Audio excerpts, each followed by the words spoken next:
ang aking pong suggestion is to send a very strong message, which is total deployment ban. And then after the total deployment ban, that's the only time that we can sit down with them sa bilateral talks, pero on our terms. Meron tayong mga kondisyones na ibibigay sa kanila. Kung gusto nila ng ating OFW, sumunod sila sa kondisyones natin. Ano po yung mga kondisyones? Unang-una, kasi nga po, matagal kong sinasabi ito, bago ma-deploy ang ating OFW sa ibang bansa, sa mga bansa tulad ng Kuwait, katakot-takot po na screening ang ginagawa. Police clearance, NBI clearance, PDOS.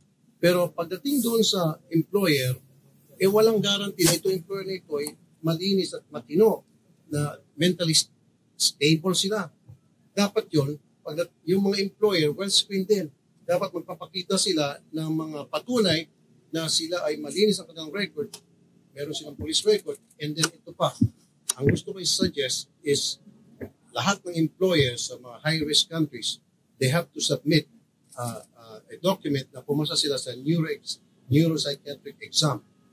Not only that, pati yung mga member ng kanilang household.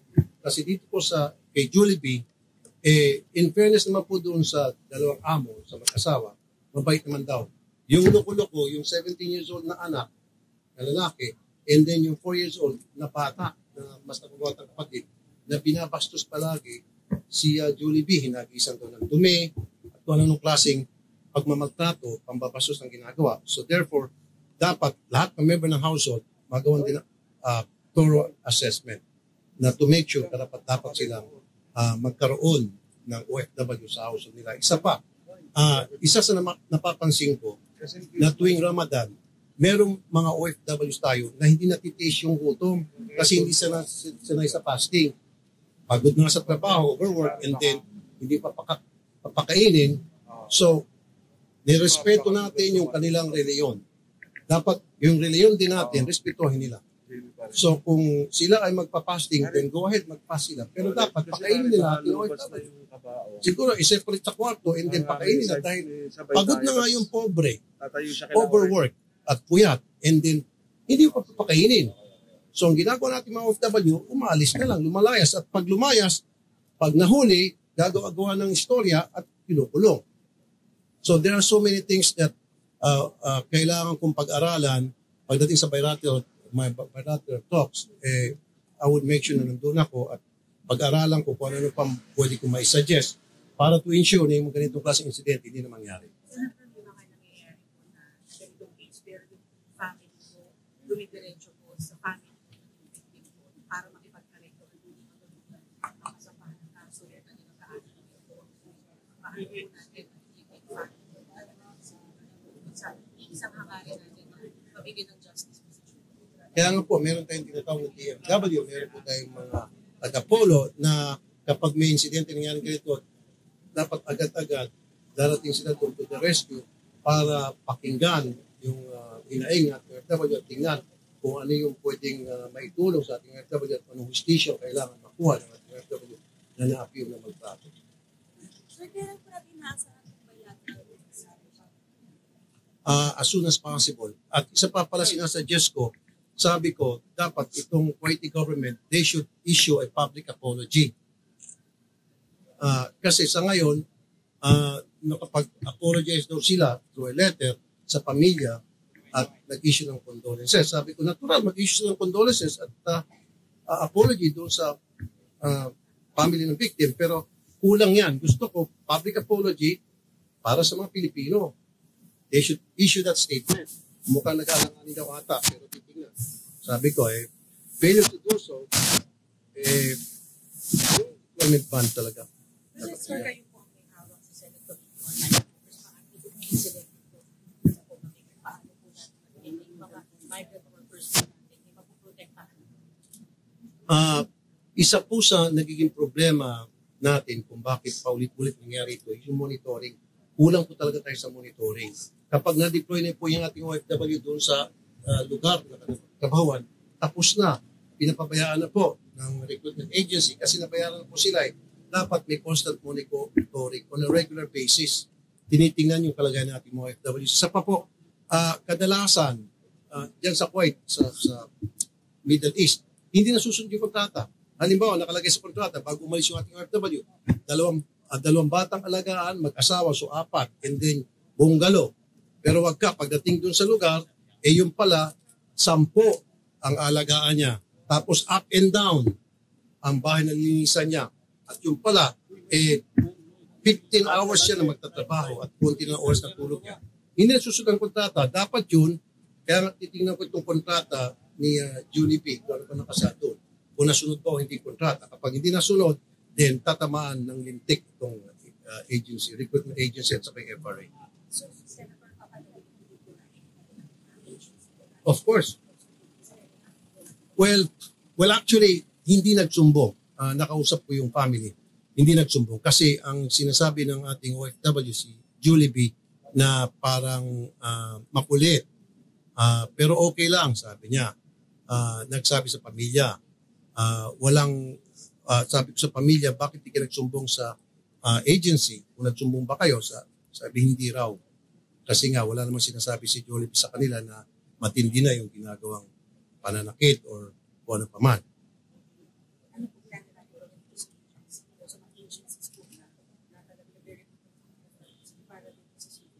Ay may kalalagyan ng agency. Kahit na hindi nagsumbong sa kanila, kapabayaan pa rin. Dahil hindi na namomonitor yung kanilang si Julie B. Kasi kung meron silang proper monitoring dito on a regular basis, say, halimbawa, once or twice a month, hindi sana nangyari ito. Kasi pupunta sila kay Julie B, kakausapin, kumusta ang kalagayan mo? Siyempre nakapagsabi ni ating OFW, hirap na po ako rito, hindi ko kaya. Dahil itong 17 years old, palagi akong hinaharas. O, tinututukan pa ng ice pick. O itong bata na ito, yung 4 years old, hinahagisan ako ng dumi. O pag nasabi yung sa FRA, sa recruitment agency, sa FRA doon, then pwede na agad i-pull out. Diba? Dalhin na sa atin sa shelter.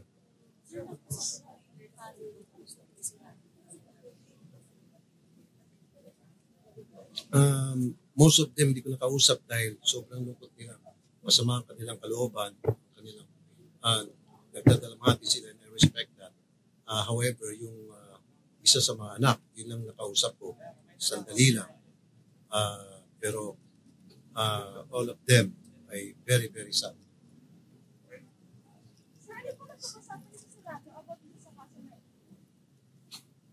Gagawa po tayo ng mga pulisya, pag-iisipan natin mabuti kung noon, of course, nung nangyari itong ganito klase mga insidente, of course, meron tayong ginawa ng mga policies pero not good enough.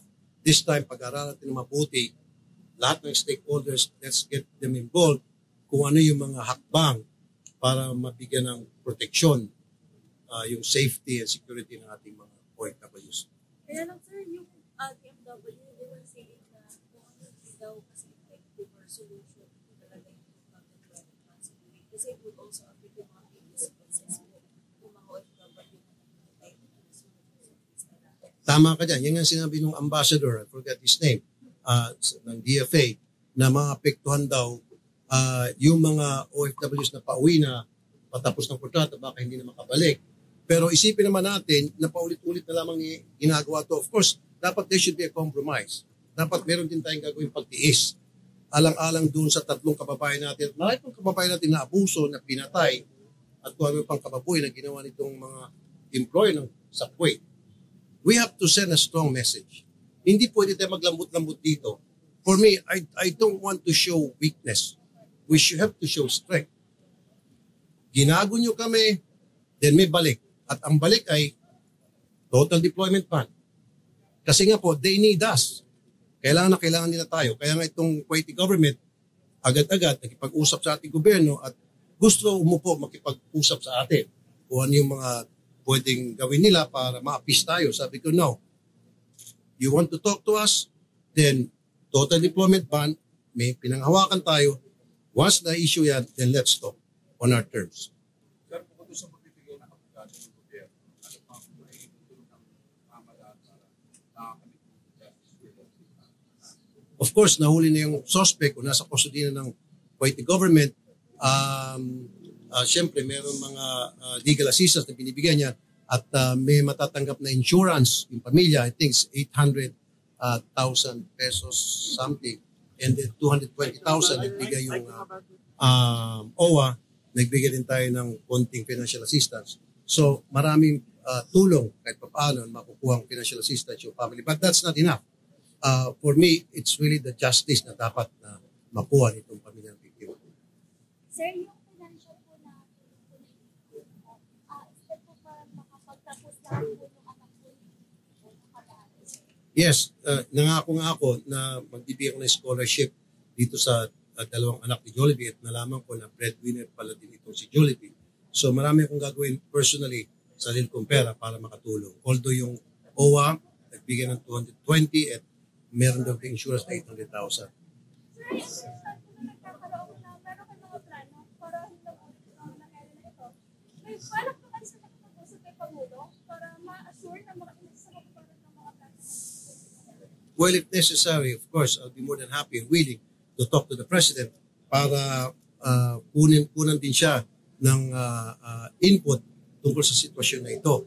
But more importantly for me, agad-agad pag-iisipan ko, kasama ko sa Senado, at of course mga DMW, kung ano-ano yung mga hakbangin na pwedeng gawin, isama doon sa bilateral talk para hindi ito maulit. And of course, pag-uusapan namin, yun talagang safety and security ng ating mga OFWs.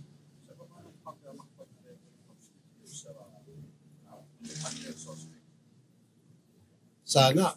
Kahit anong makipag-areglo yung pamilya ng biktima, para sa akin, dapat i-pursue pa rin ng ating gobyerno yung pagsasampa ng kaso para talagang makulong at makakuha ng justisya yung ating OFW kahit na ayaw na nila. Siguro ang magpupursue niyan yung ating